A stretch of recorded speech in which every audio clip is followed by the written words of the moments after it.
Hey watch friends, as promised, today we're checking out the third piece from the German microbrand Waldhoff, and this is their Continental. I say third piece because we previously looked at the Ultramatic 2 as well as the Multimatic 2. Additionally, in case you missed it, I actually had an unboxing that was a triple unboxing with this one as well as those other two. So you can not only see the packaging, but you can see them side by side. So I encourage you to go back and check that out. I will say, as a spoiler, I personally think I saved the best for last, so I'm looking forward to diving into this one. Initially, we'll knock out the basic specs, then from there, as always, we'll transition, we'll have varied footage, go a deeper dive look into the model itself, what it's like to live with, and we'll wrap things up with a summary. So sit back and enjoy. Alright, for the basic specs, this one comes standard with a 2-year warranty, the same as the other two. The case is coming in at 42.5 millimeters, measured from roughly the 3 o'clock to 9 o'clock position.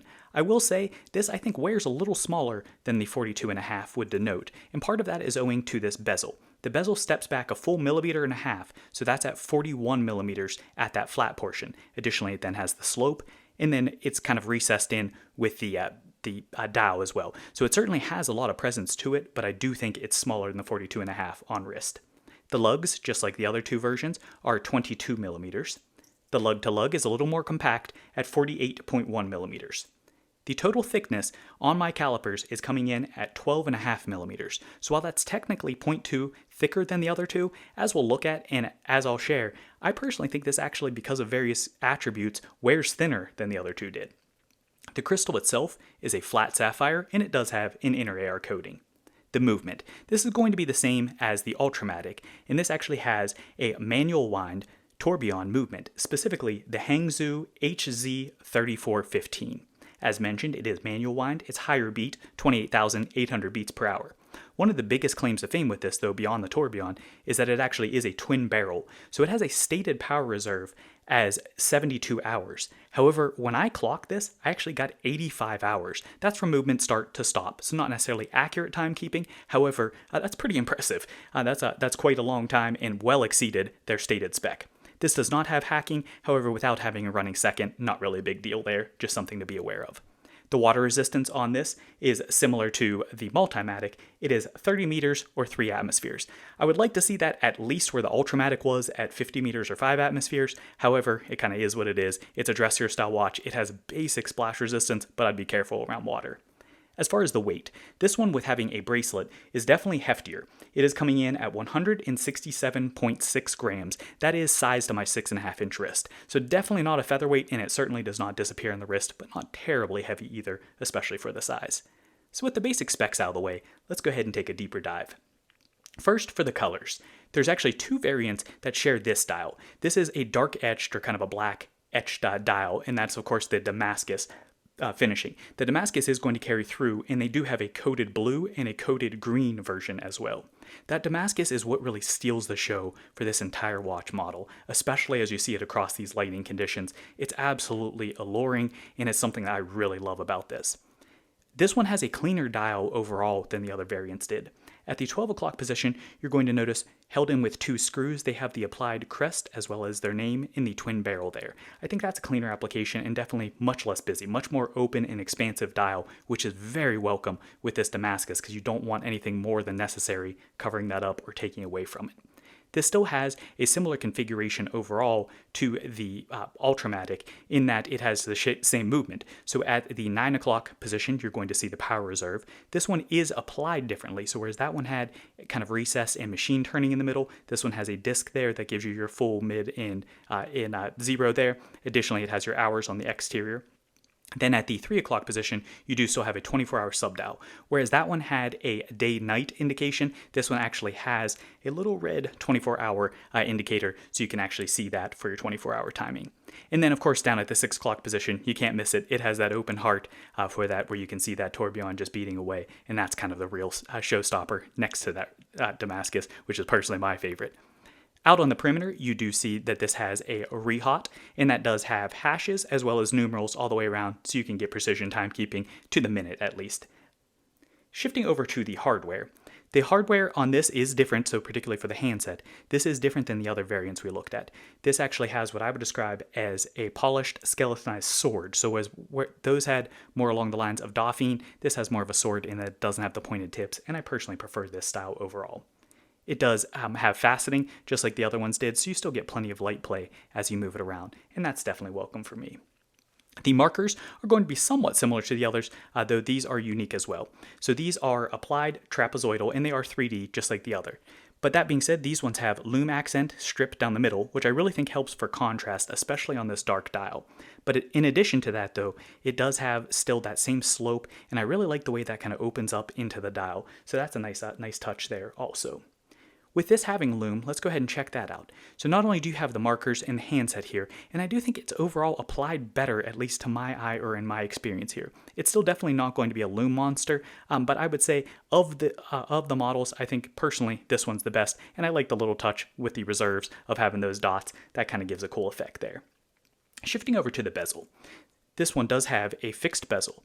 As you can see here, and as we talked about, it is set back from the case itself, actually pretty significantly set back.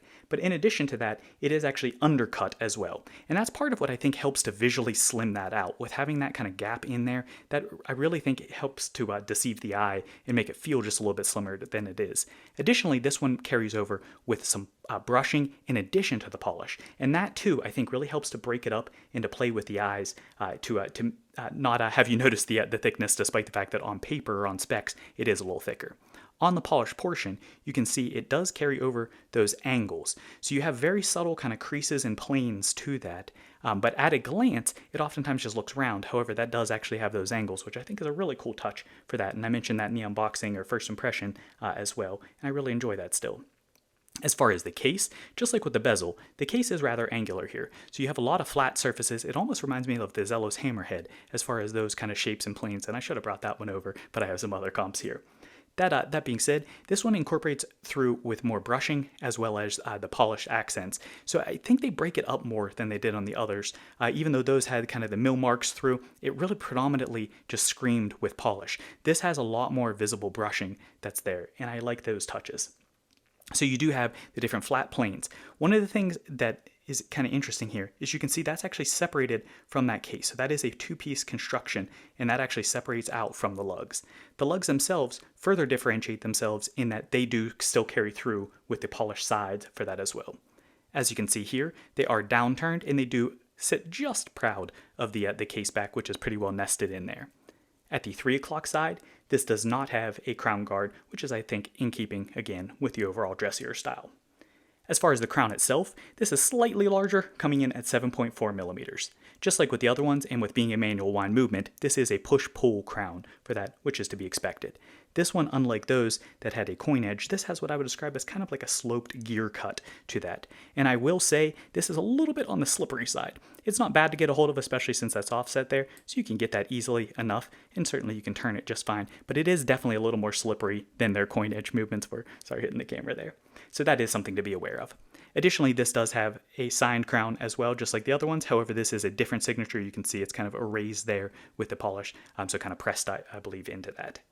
Shifting over to the case back, just as we saw with the Ultramatic, the case back is going to be very similar with some notable differences. Overall, it's going to be retained in the same manner that you have screws holding this in.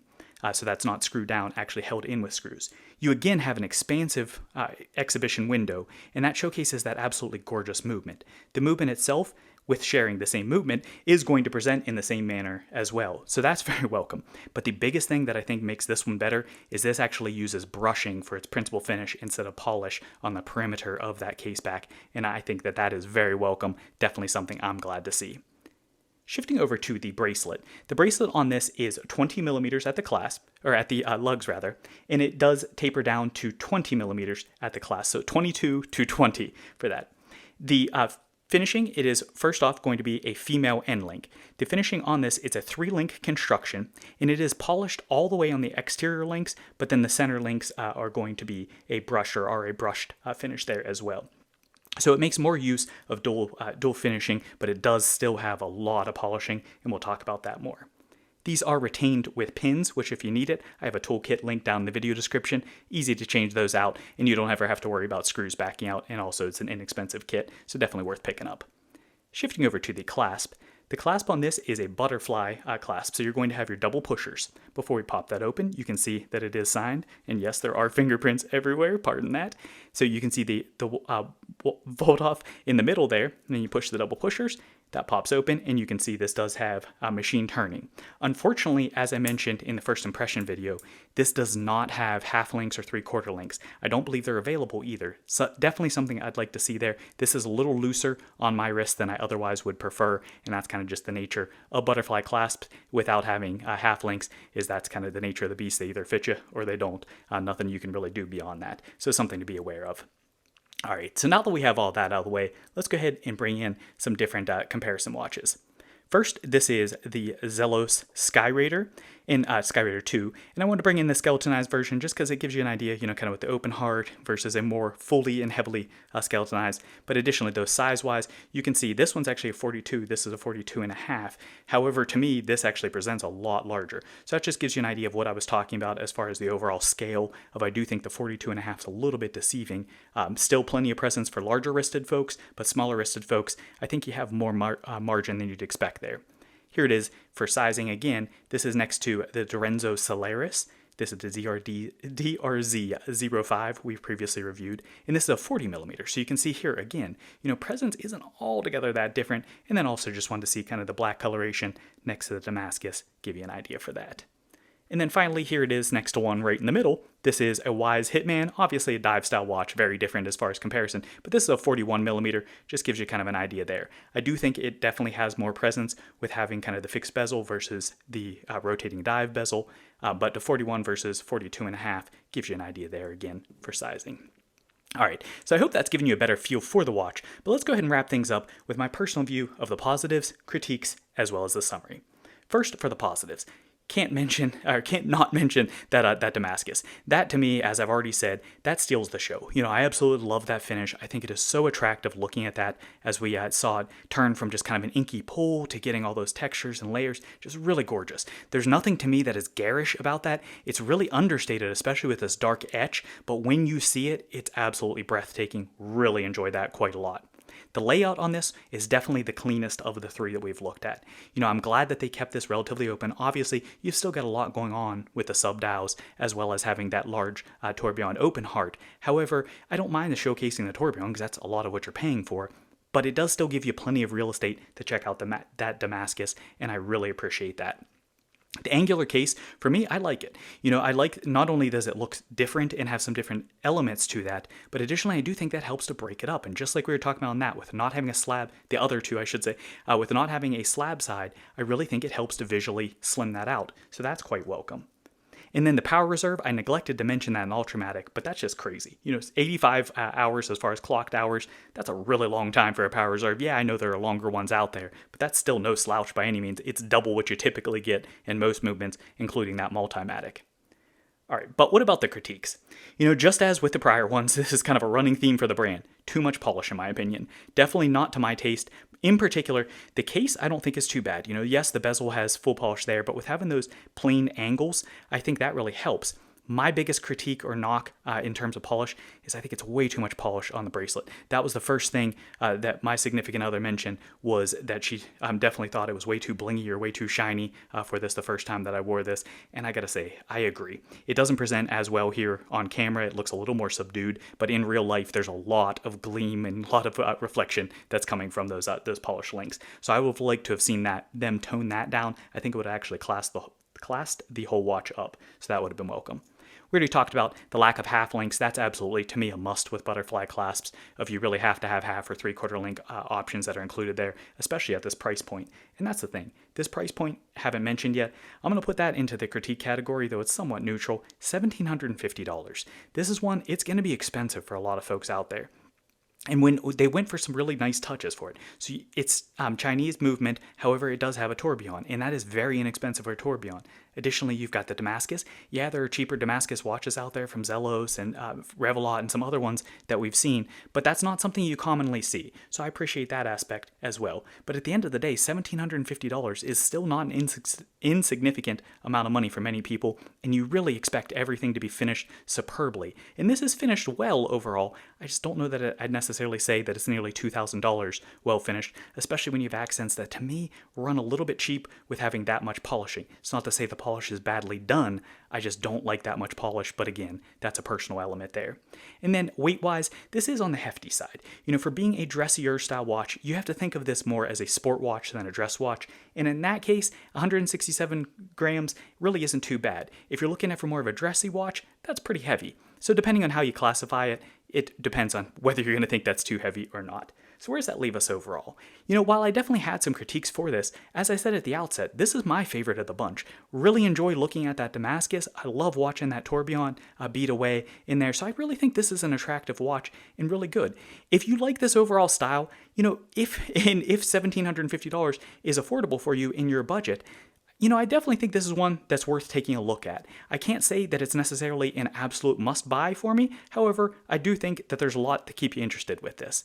So I hope this has been helpful for you. If you did enjoy it, please do tap that like button. And if you haven't already done so, hit that subscribe button. Additionally, let me know what you think. Drop me a comment. Do you like these black etched versions? Do you like the blue, the green? Which one of the three that we looked at is your personal favorite, or do you like any of them?